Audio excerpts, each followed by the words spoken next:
ओम नमः शिवाय। मु ज्योतिर्विद और लेखक प्रोफेसर रुद्रप्रसन्न महापात्र भुवनेश्वर ओडिशा कहूँ। आज जो टॉपिक टी कह गोटे भारी रेयर टॉपिक जोटा कि ज्योतिषर इतिहास कहतु ता विषय आप गोटे भल ज्ञान आसो सी है पंचांग ज्योतिष। ए टर्मटा मुझे क्रिएट करुच्ची पंचांग ज्योतिष।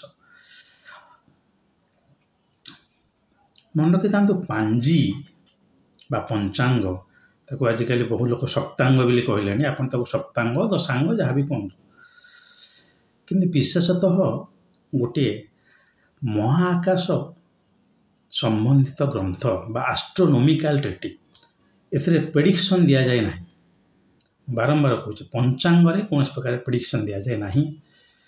प्राय 2-3 वर्ष तले ये पुरी रे गोटे एस्ट्रोनॉमिकल कॉन्फ्रेंस होता जोटि कि प्रोफेसर बालाचंद्र राव जी कि इंडिया गोटे लीडिंग एस्ट्रोनॉमर तांकर मोर भयंकर आंटी कारण सी गोटे बही लिखिं एस्ट्रोलॉजी बिलीव इट और नॉट किंतु तांकर एस्ट्रोलॉजी नॉलेज टाक भारी प्रेज करे।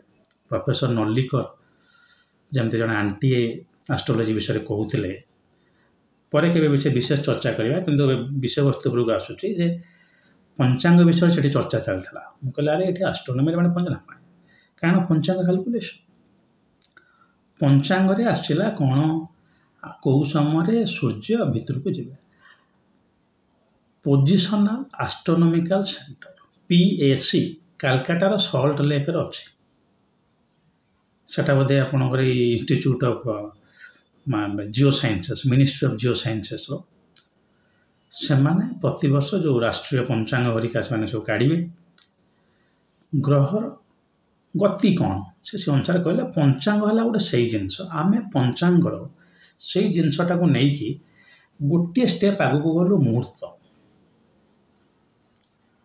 राष्ट्रीय पंचांग कहूने जे आपंकर आज ये तिथिटा आप बहुत शुभ भद्रा तिथि जया तिथि रिक्ता तिथि से जो कहूने से कहे आपंकर आज सूर्य एठी गले संक्रांति सोलार इनग्रेस संक्रांति आप बस मेष संक्रांति आम महावीर जयंती करवा से आम कर तो एस्ट्रोनॉमिकल ट्रिटीटा को आम केमी आम समाज में आप्लाय करा गोटे किंतु कौन मुहूर्त पर्वपर्वाणी इत्यादि इत्यादि आज जगन्नाथंकर ये नीतिकर्म हम नीतिकांति हम से जगन्नाथ पंजिकार लिखा विभिन्न भेंकटेश्वर पंचांग अच्छी काशी विश्वनाथ पंचांग अच्छी काशी विश्वनाथ पंचांग गोटे अच्छी बाकी से पंचांगटा से चलो सेमती आम ये जगन्नाथ पंजिका चलला कि काशी से थी भी विश्व विजय पंचांग अच्छे अन्य जगह कि आम जगन्नाथ पंचांग गोटे छाड़ू तो पंचांगटा आमर मुहूर्त पंचांगटा आमर आज कौ नक्षत्र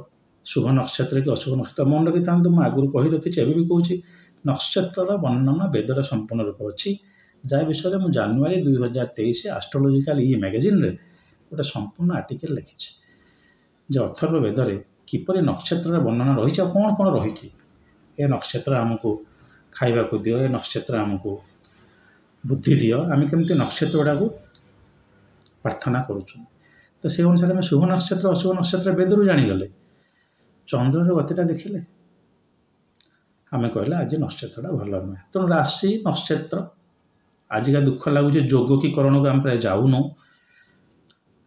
तिथि बार बहुत लोग रही जाऊँ आज रविवार आज्ञा टी आईष खाइले हमें अरे bar is complete Roman concept bar is completely Roman concept आमर है मुख्यतः तिथि एवं आम क्षेत्र शुभ तिथि जोड़ा रोचे आमर माने आमर पूर्णमी है हाँ तापरे अष्टमी है ठीक अशुभ तिथि अमावास्या है कृष्ण पक्ष चतुर्दशी है ज्योतिषशास्त्र कौच आज्ञा अमावास्या जो जो जो पिला जन्म है भल भी धरा हेनी कृष्ण पक्ष चतुर्दशी पिला जन्म है भल पूरा पराशर होराशास्त्र डिटेल लिखाई कौन पूजा पूजा आप करेंगे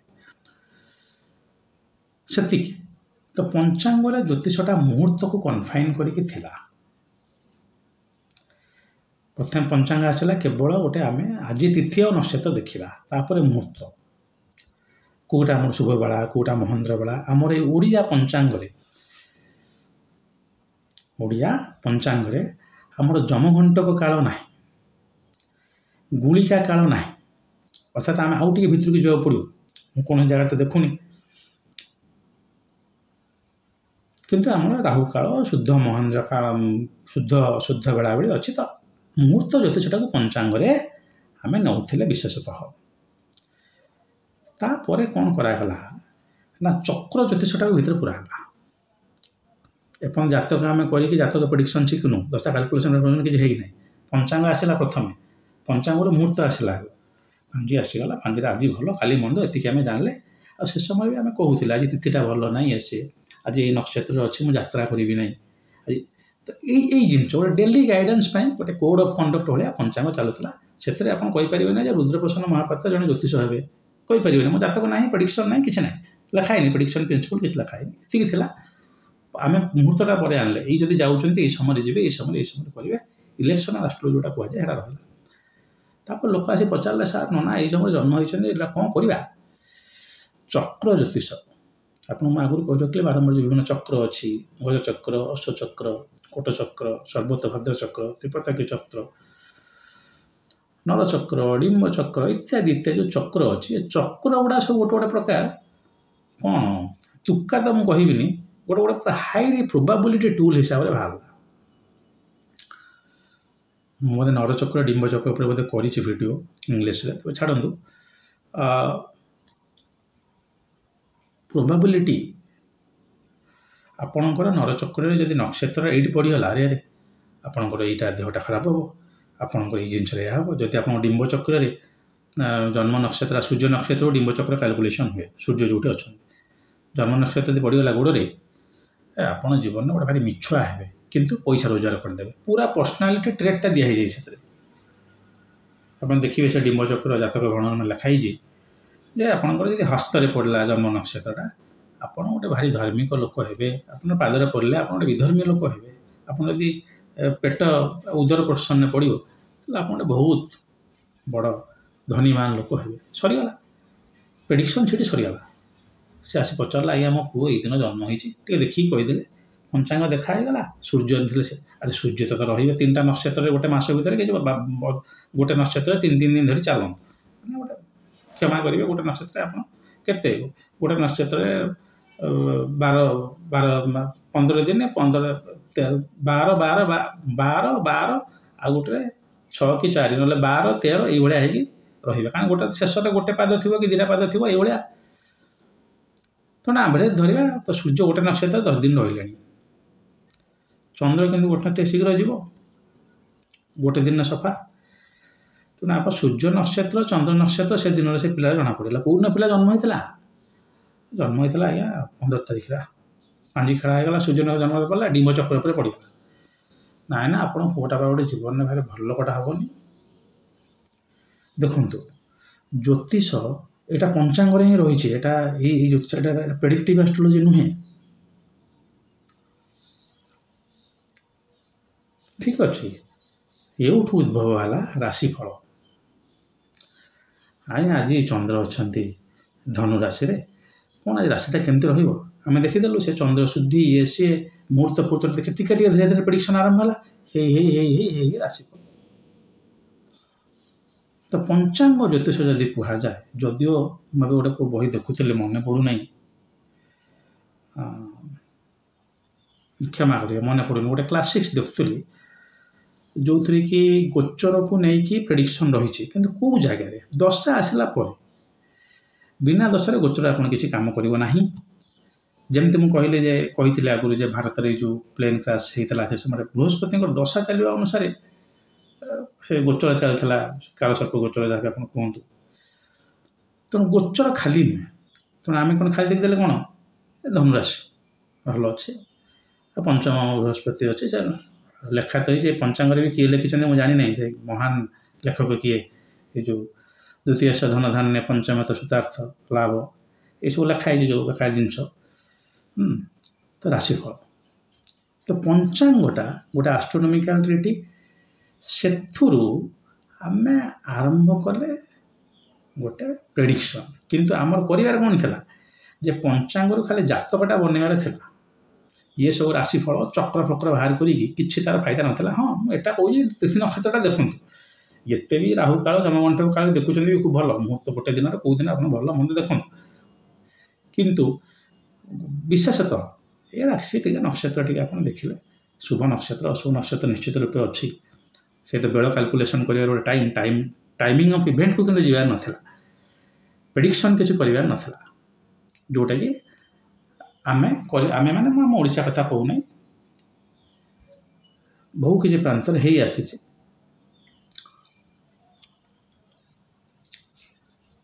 तो से गोटे सिचुएसन आ जाए राशिफल तो पंचांग ज्योतिष आप कौन शिखिले भूल हो जाए गोटे है चक्र द्वितीय है राशिफल जहाँकि आमर प्रेडिक्टिव ज्योतिष बा फलित ज्योतिष जहाँ बृहत्पराशर हरशास्त्र कहूँ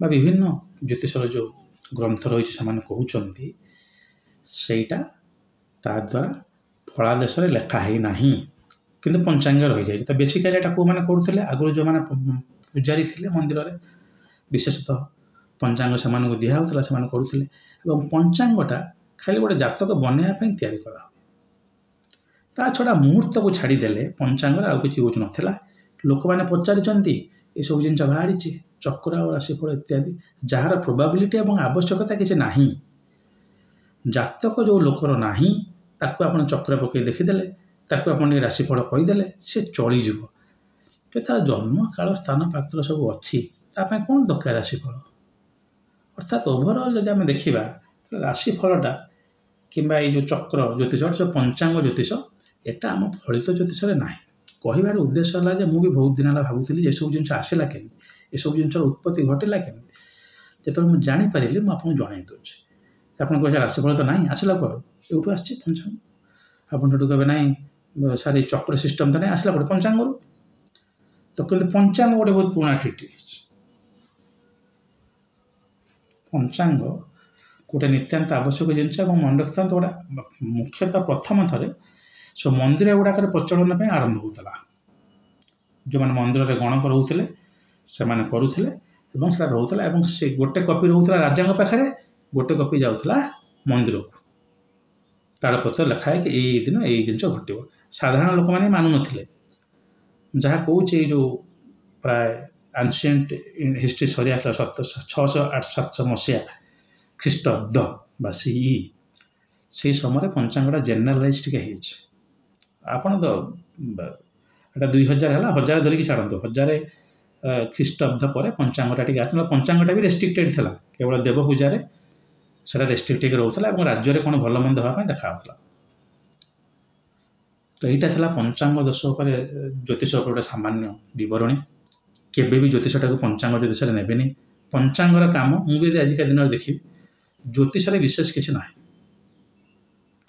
फलित ज्योतिष पंचांगर काम विशेष किसी ना आपड़ खाली गोटे जातक बनवार आरंभ कला जातक आज आपणकर बर्तमान धरी नियंतु आपण जीवन में बर्तमान सबुठ खराब दशा चली एवं यही गोटे 15 दिन यदि मुझे कैलकुलेट कर देखिली 15 टू 20 दिन पर्यंत चलो आर सूक्ष्म दशा आपणकर 20 दिन पर्यंत एक्सट्रीमली खराब से समय आप कौन राशि नक्षत्र देखिए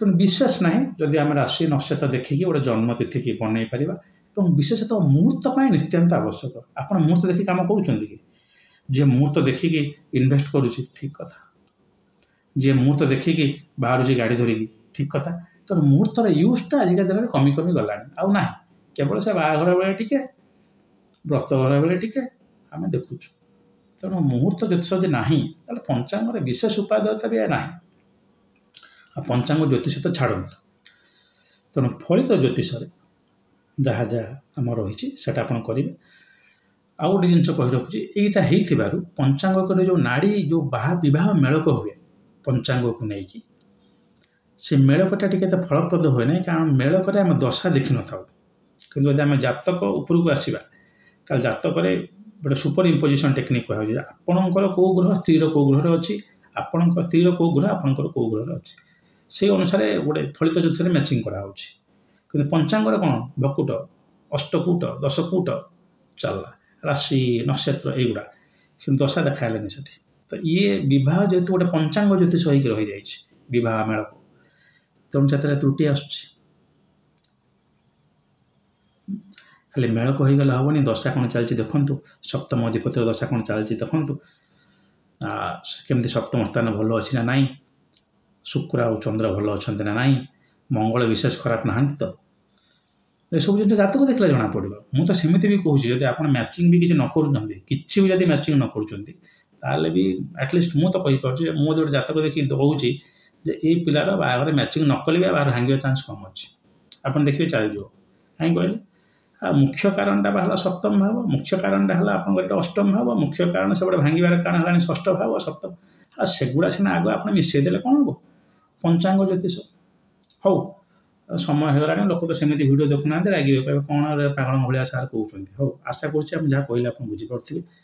ଆ ବିଷୟରେ ଯଦି ଆପଣଙ୍କର କିଛି ଜଣାଇବାର ଅଛି ମୋତେ, କିମ୍ବା ଅଧିକ ଜାଣିଛନ୍ତି ପଞ୍ଚାଙ୍ଗର ଇତିହାସ ବିଷୟରେ, ମୋତେ ନିଶ୍ଚିତ କହିବେ। ଆଜି ପାଇଁ ରହିଲି। ଓମ୍ ନମଃ ଶିବାୟ।